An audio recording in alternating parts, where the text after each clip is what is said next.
चलिए दोस्तों, आज पूरी कहानी के ऊपर बात करेंगे। प्रभु श्री जगन्नाथ क्यों बीमार हो जाते हैं।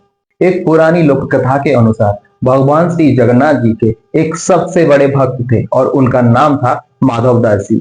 माधव दास जी के नित्य एक नियम थी।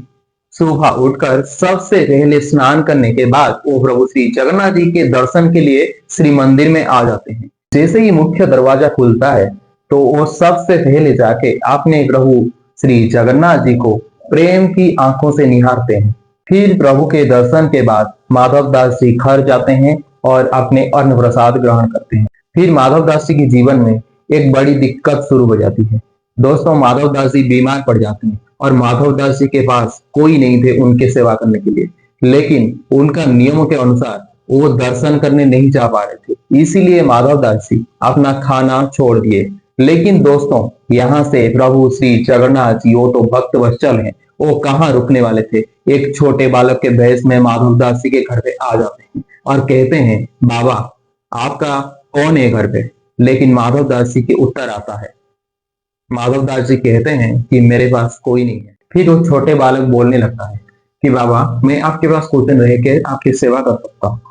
माधव दास जी के और कोई ऑप्शन भी नहीं थे माधव दास जी के पास। फिर वो छोटा बालक माधव दास जी के पास रह के उनके सेवा करता है। कुछ दिन के बाद माधव दास ठीक होने लगते हैं। जिससे धीरे धीरे माधव दास ठीक हो रहे थे, भगवान माधव दास जी को बोल रहे थे, बाबा कुछ और दिन है फिर मैं चला जाऊंगा। वो दिन भी आया जब माधव दास जी पूरी तरह से ठीक हो चुके थे। लेकिन दोस्तों, माधव दास जी को समझ में नहीं आ रहा था ये बालक कौन है जो इतना दिन तक मेरे घर पे रह के मेरा सेवा कर रहा है।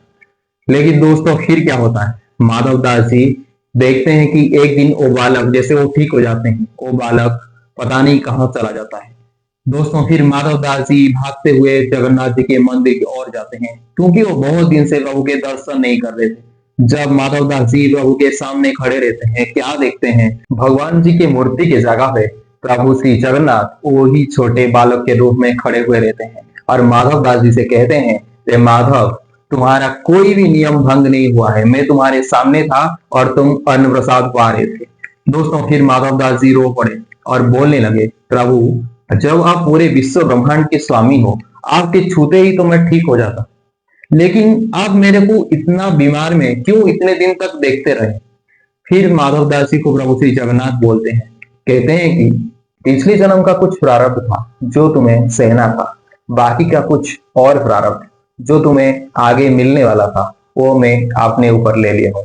दोस्तों, हमारे प्रिय भगवान श्री जगन्नाथ इतने भक्त वत्सल है, अपने भक्त के बीमारी, अपने भक्त के प्रारब्ध को अपने ऊपर ले लिया। दोस्तों, यही एक मुख्य कारण है जिसकी वजह से भगवान श्री जगन्नाथ अपने स्नान पूर्णिमा के दिन 108 कलश के पानी से स्नान करने के बाद बीमार हो जाते हैं। एक और बात है, प्रभु श्री जगन्नाथ स्नान पूर्णिमा के स्नान के बाद और बीमार से पहले एक अनोखा भेष में सुसज्जित होते हैं और वो भेष को कहते हैं गजानन भेष। गजानन भेष में सुसज्जित होने के बाद प्रभु भक्तों को दर्शन देते हैं अपने स्नान मंडप के ऊपर। दोस्तों, 15 दिन के बाद प्रभु ठीक होने के बाद नवयुवन वेश में आते हैं और रथारूढ़ होकर समग्र विश्व को अपने बड़े बड़े नेत्र से निहारते हैं और अपने भक्तों को दर्शन देते हैं। दोस्तों, फिर आती है सबसे बड़ी क्वेश्चन, जो है प्रभु श्री जगन्नाथ मंदिर से बाहर क्यों आते हैं।